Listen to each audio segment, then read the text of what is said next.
we have to simplify the ratio. We have 3 gallons to 21 quarts.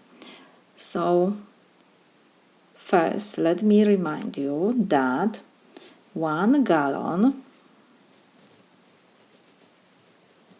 is equal to 4 quarts.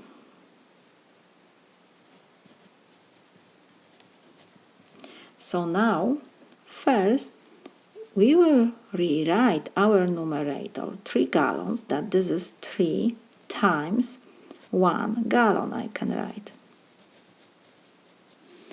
over 21, we copy our denominator. And now we know that 1 gallon is 4 quarts. So we will substitute 1 gallon by 4 quarts. So this is equal 3 times 4 quarts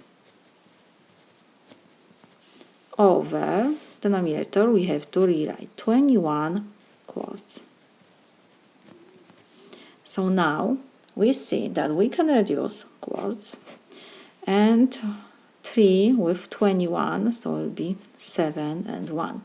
So we have 4 times 1 is 4, and in denominator we have 7. So this is my solution.